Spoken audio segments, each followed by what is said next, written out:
Hi, everybody. So, we got a lot of news and a lot of stuff to go over. I'm going to hit it hard. One, the white elephant in the room.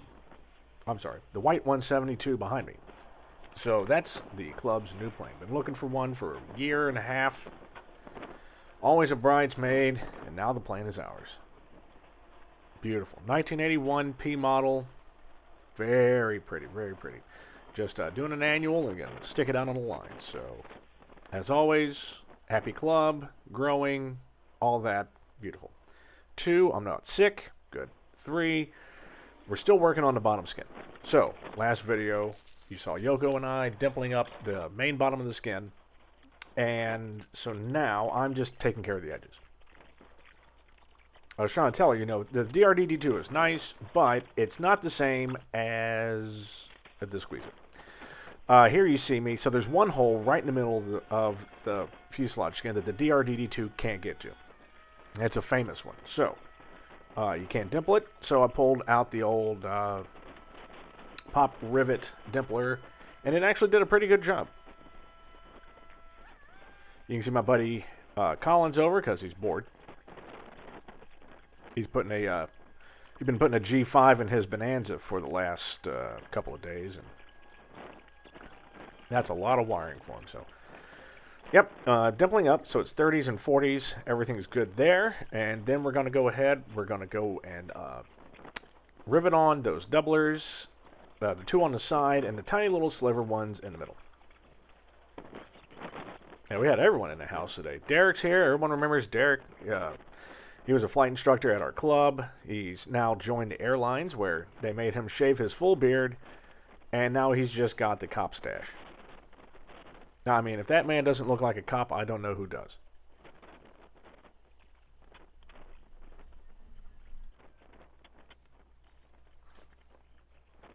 Anyway, since he is a first-year pilot, he's broke, so he's just over bumming all the chips and drinking my beer. So, what I'm doing here is I am back riveting the doubler plates, as I mentioned, onto the skin.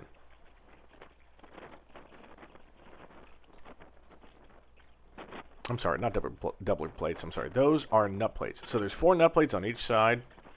Very easy to tell where they are once we've been doing this for 2 years.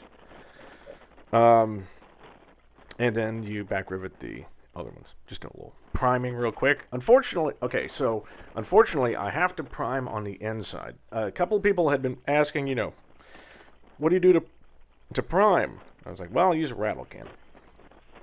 Self-etching primer I get from a auto parts store.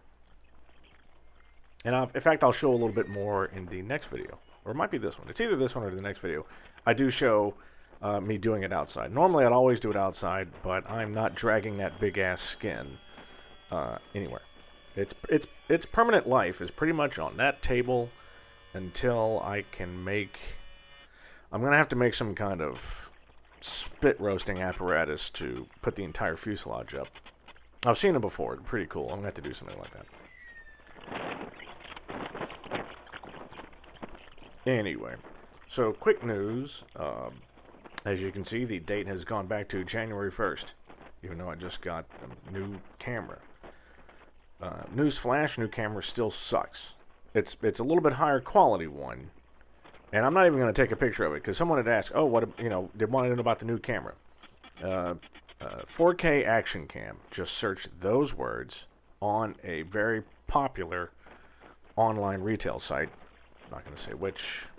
The boxes are around. But yeah, I bought the, I guess you would say mid-level. It works okay. It does work okay. But the trick is, I have to turn it on, then I have to plug the power in. If I just plug the power in, for some reason, it spikes the camera, or just fills it full of capacitance, and all of a sudden none of the buttons work. So I have to take the battery out, and the power dissipates, put the battery back in, then I can start the camera up, which resets the date. Lovely. So I've just gone and turned the camera off. Probably, I think you'll see that in the next video. Okay, so everything is riveted on. Next step is we actually start working on a cross brace. So there's a cross brace, not just having you know, you can see the structure to the right with the back of the wing box and that other bulkhead and all those ribs. So those are going on, and that's nice. But there's going to be one more brace that's going on. And it consists of a piece that goes all the way across, and then a couple of parallel short ribs kind of sticking out near the sides. And what they do is they nuzzle up right next to a couple of ribs, but they're only like 4 inches long, right? So it's pretty basic. Deburr. You're going to put a doubler on each end, which is nice. Actually, pretty thick doublers. And of course, since none of my parts were labeled correctly, because we broke up all of the sub-packet groups when we were unwrapping, finding the parts took 30 minutes. And I was severely pissed.